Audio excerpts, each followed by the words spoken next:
मालूम, अब वो एक बालक है, वो मंदिर में रो रहा है। वो आप भट्टारक जिनसन जी प्रवचन कर रहे थे। भरे प्रवचन में क्या हुआ, चिल्ला पड़े, क्यों यहाँ लेके आती हो, क्या रुलाने का स्थान है।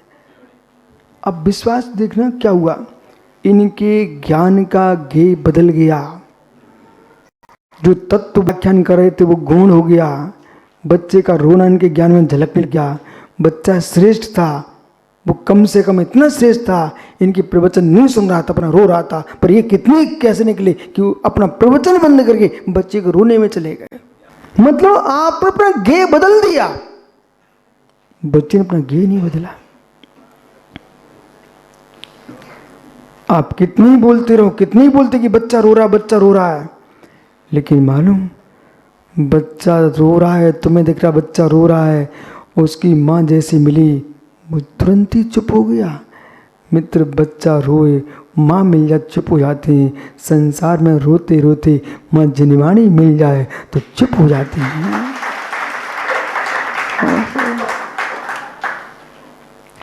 पर सापेक्ष अध्यात्म, तो पर सापेक्ष अध्यास से ही पर निरपेक्ष अध्यात्म का प्रारंभ होता है। जो आपके अंदर दया आएगी अलंकर जी, वो चट्टान में आएगी। आपके अंदर जो करुणा आएगी वो वनस्पति में आएगी, कि किसी भिन्न पुरुष में आएगी, कि किसी नारी में आएगी, किसी बच्चे में आएगी। आपको दया किस में आएगी? अन्वेष पहाड़े, पढ़े लिखे हो, ध्यान दो, इसमें आपको कारक लगाना है।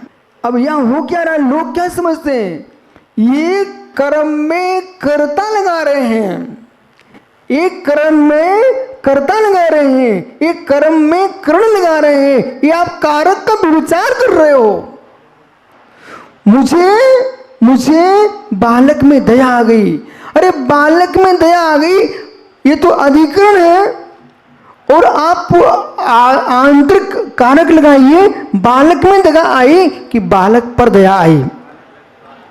बालक पर दया आई है, दोनों में लगेंगे अधिकरण ही। पर प्रयोग करते समय विवेक रखना पड़ेगा, पर का प्रयोग कहां करें और मैं का प्रयोग कहां करें। मेरे अंदर मेरे में दया आई है तब बालक पर दया दिखाई है। मेरे में दया आई है तब बालक पर दया दिखाई है। तो मैं कौन हूं? आत्मा। मैं कौन हूं? आत्मा। मैं किसके पास हूं? आत्मा के पास। अध्यात्म कह रहा है अपने पास जो है वही तो अध्यात्म है। यदि मेरे अंदर दया नहीं आएगी तो दूसरे पर दया दिखाओगे कैसे? हे मित्र, पानी अपने में शीतल होता है, इसलिए जगत को शीतल कर देता है। पर सापेक्ष अध्यात्म जगत के प्राणियों के प्रति एकत्व बुद्धि रखना। मेरे निमित्त से कोई दुखी ना हो जाए, इतना ही नहीं, कोई दुखी ना हो। ये शब्द कहना भी सरल है। उनके साथ रहे बिना, नमन बेटा, उनके साथ रहे बिना किसी पर दया दिखा देना बहुत सरल है। किसी के साथ रहे बिना, महात्मा सम के सागरी हैं क्या? ज्ञानी समझ बेटा, पर के साथ रहे बिना दया दिखाना बहुत सरल। इसलिए तुम मुस्कुरा लेते हो, किसी के साथ नहीं रहते हो। विषय पकड़ना अंदर का। जितने लोग मुस्कुरा रहे, साधु संत पंडित लोग क्यों मुस्कुराते रहते हैं? हर गांव में जाते हैं, इनको सम्मान मिलता है, विद्वानों को, मुनिराजों को, सबको सम्मान मिलता है, सम्मान मिलता है। आप अच्छी बातें भी करना जानते हो, आपके लोग बातें सुनते भी हैं, और आप भैया सब मिल के रहा करो, बड़े अच्छी सी बातें समझा लेते हो, आप खुश रहते हो, तुम्हें देख के दूसरा भी खुश होता है। लेकिन लोग क्या समझते हैं, कितनी बढ़िया राहुल दीपक पंडित जी कितनी बढ़िया है। मित्र, उन्हें बढ़िया क्यों दिख रहे हैं? क्योंकि वो तुमसे दूर होकर के तुम्हें अच्छी बात बता रहे हैं। तुम्हारे पास होकर के अच्छी बात बताएं, वो अच्छे काम न करें, तुम्हें उनकी अच्छी बातें पसंद नहीं आएंगी, और मेरे मित्र अच्छी बात ना भी बताएं, वो अच्छे काम करें तो पास रह कर भी तुम्हें प्रशंसा करना ही पड़ेगी। बालक क्या सोच रहा है? दूर होकर के जगत के अच्छे बन जाना सरल है। दूर होकर के जगत के अच्छे बन जाना सरल है, पास में रह करके भी तुम अच्छे बन के रहो वो कठिन। दूर होकर के जिनसे जी दूसरे को अच्छा बोल देना बहुत सरल है, पास में रह करके फिर अच्छा बोलते रहो, ये परिणाम अच्छाई ग्रहण करने के दुर्लभ है। महात्मा सिद्ध सागर जी। दूर होकर के गुरु दिखते हैं, पास होकर के मित्र दूरी दिखती है। इसलिए किसी व्यक्ति से ये मत पूछना तुम कैसे हो। भैया बम्बई सुन रहे ना, आप मुझे कहो मैं गुरुजी बहुत अच्छा हूँ, सो मैं बहुत समझदार हूँ। तुम कितनी अच्छी हो मैं आपसे नहीं पूछूंगा, आपकी धर्म पत्नी से पूछूंगा। तुम्हारे जीवन की बहुत सारी सच्चाई वो ही जानती है। बोले ईमानदारी सत्य है कि नहीं?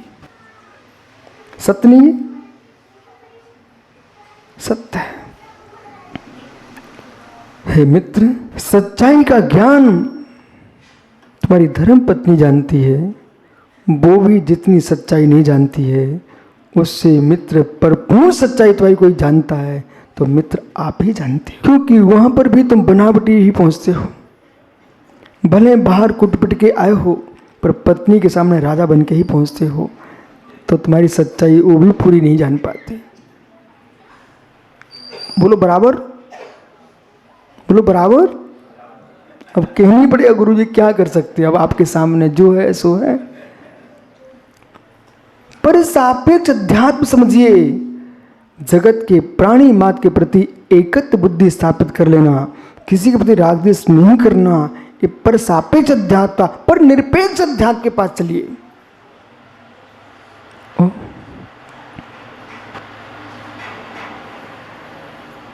पर निरपेक्ष, पर मेरा द्वेष भी मैं नहीं हूं, मेरा राग भी मैं नहीं हूं, मेरा द्वेष भी मैं नहीं हूं, 16 स्थान भी मैं नहीं हूं। कसाएं जो जो हो रही हैं,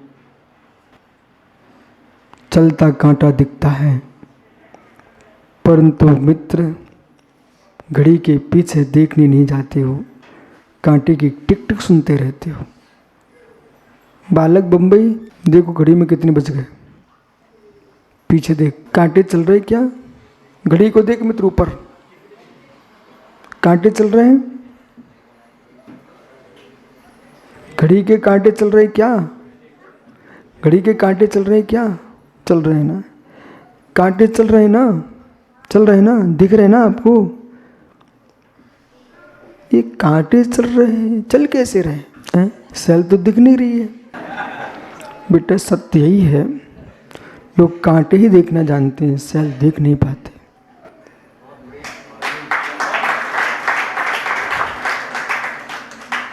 कांटे ही देखते हैं, जब भी समय देखते तो कांटे ही देखते हैं, पर सेल नहीं देखते। पर लोग भूल जाते हैं कि सेल नहीं होगा तो कांटे क्या करेंगे। कल सेल निकल गया था, नष्ट हो गया था, सो कांटे वहीं लटके रह गए थे इसी घड़ी में। मैंने कहा आज सुब्र सागर 9:05 बहुत लंबा है आज का, वो बहुत देर हो गई, 9:30 बज गए बेटा, लेकिन कांटा 9:05 पे ही चल रहा था कि बहुत गजब हो गया आज तो। बोले क्यों? क्योंकि हम कांटे ही देख रहे थे, पर ये तो पता होना चाहिए था कांटे चला कौन रहा है।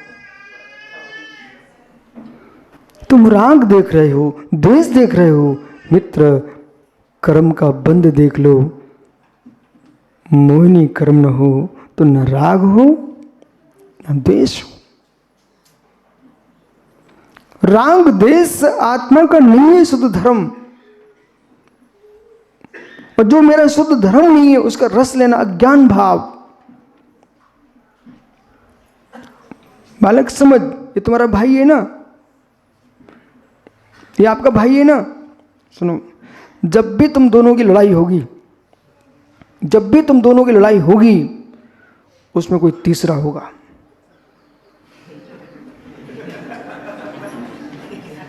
तुम्हारे पिताजी कहाँ हैं? इनसे पूछो, इनके कितने भैया हैं? 3 भाई हो। अच्छा, तीनों अच्छे से रहते थे ना? तीनों में कभी लड़ाई नहीं हुई? सत्य सत्य बोलना। घर में हुई ना? बचपन में होती थी। ईमानदारी से बोलना, भाई लड़ सकते क्या? जब भी भाई से लड़ाई होती है, कोई तीसरा अंदर होता है। जब भी लड़ाई होती है, देशभूषण कुलभूषण सगे भाई बेटा आश्रम में पढ़ने गए थे, तो लौट के आए को तो तीसरी दिख गई। ओहो, दोनों भाई लड़ने लगे, मालूम चला है कौन? बोले सगी बहन। भैया देख, जब भी तुम दोनों लड़ोगे ना, मेरी बात सुन, लड़ोगे क्या? पक्का? बेटा संभल के बोलना। माँ ने बड़े भैया को 2 लड्डू दे दिए और तुमको 1 मिला, फिर क्या करोगे?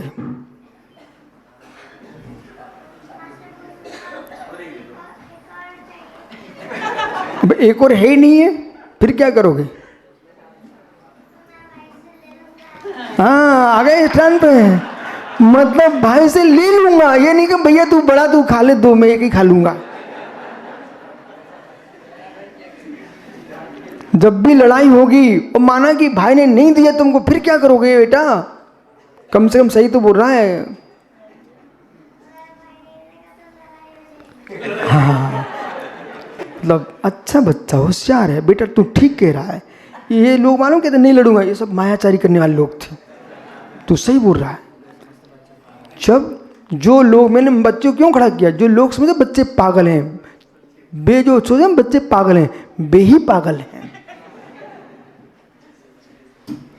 जो सोचते हैं बच्चे पागल हैं, वे पागल हैं। मत समझो बच्चों को पागल। वे तुम्हारा सम्मान रखते, कुछ बोलते नहीं है, देखते सब रहते हैं। ये तेरे पिता तेरी माँ से लड़ेगा ना, तब भी तुम शांत रहते हो, लेकिन समझते सब हो ये अच्छा नहीं कर रहे लोग। बराबर है कि नहीं बेटा?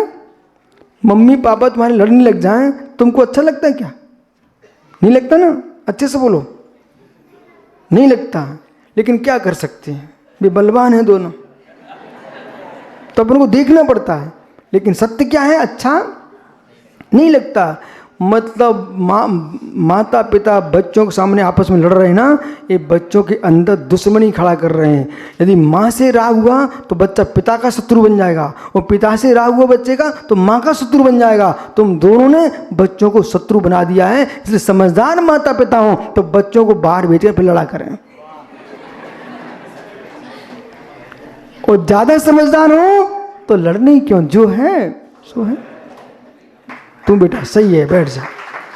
तो लड़ाई जब भी होगी, 2 के बीच में जब भी लड़ाई होगी, कोई तीसरा आना चाहिए। बिना तीसरे आए बिना लड़ाई हो ही नहीं सकती है। नहीं मान तो हमारे अलंकार पंडित से पूछो, पंडित जब भी फल सड़ेगा तो कोई तीसरा आना चाहिए। फल सड़ता तो कोई कीड़े आना चाहिए। ऐसी आत्मा में खोटे परिणाम होते हैं, तो बीच में कर्म आता है, कर्म हट जाए तो आत्मा में परिणाम खराब होना बंद ही हो जाए।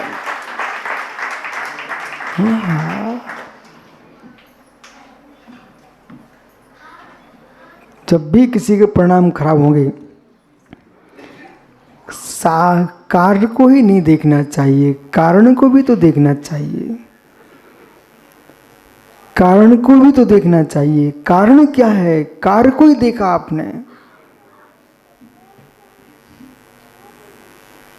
बालकों, यदि 2 लड्डू माँ दे भी देती है, तुम शांत होकर के ना, ठीक है अब बड़ा भाई है, अपना भाग्य में होगा, तो उनका मन खाते खाते बदल जाएगा। कहो भैया तू भी खा ले लो, ठीक है। अपन को लड़ना नहीं है। एक लड्डू के पीछे क्या लड़ूं, लड्डू के पीछे क्या लड़ूं? लड़ूं तो मोक्ष के लिए लड़ूं, जो लड़ने से मिलता नहीं है। लड़ूं तो मोक्ष के लिए, जो लड़ने से मिलता नहीं है, साम्य भाव से मिलता है। बेटा तुम लड्डू लड़के ले सकते हो, पर जब स्वाद लोगे ना तो शांति ही बैठना पड़ेगा। यदि लड़ते लड़ते लड्डू खाओगे ना तो उसमें मिठास ही नहीं आएगा। सही है? आइए, पर निरपेक्ष स्वयं के परिणामों से भी अपने आप को भिन्न कर लेना। स्यात् परिणाम भी मेरा धर्म नहीं है।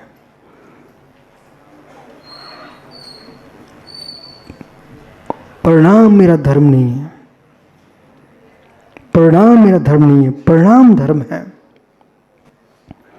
परिणाम होना तो धर्म है, परिणाम धर्म नहीं है।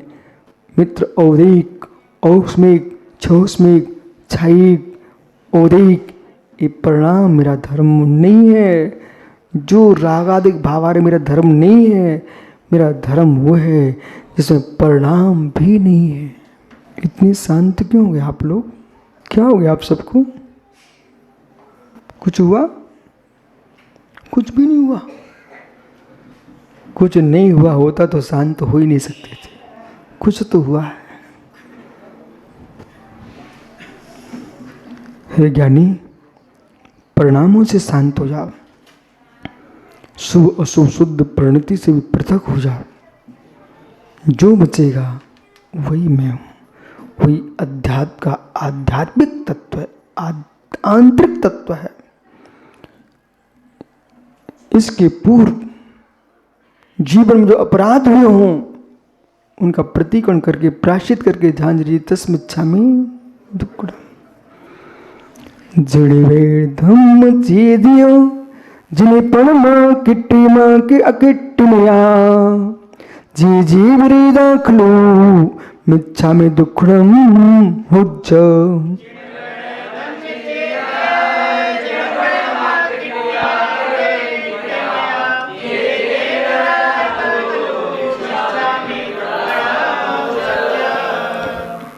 जड़ भेड़म, जिनेन देव की वचन, जिनवाणी, ये क्या है? जिन बैन है, जिन वचन है। ज्ञानी ज्ञानी माँ को धोखे से पैर लग जाए तो उसके पैर छू लेना, तो क्षमा मांग लेना। उसने तुमको जन्म दिया, उसका अभिनय मत करना। जन्म देने वाली है, फिर जो जन्म मरण का नाश कराने वाली माँ जिनवाणी, आपका समय हो गया। कल फिर आओगे? परे तो पुनः चर्चा करूँगा, ठीक है? मध्याह्न में शुद्ध समय सार। आत्मा स्वभावम परिभाव भिन्नम, आत्मा स्वभावम परिभाव। आत्मा का स्वभाव प्रभाव से अत्यंत भिन्न। महावीर स्वामी की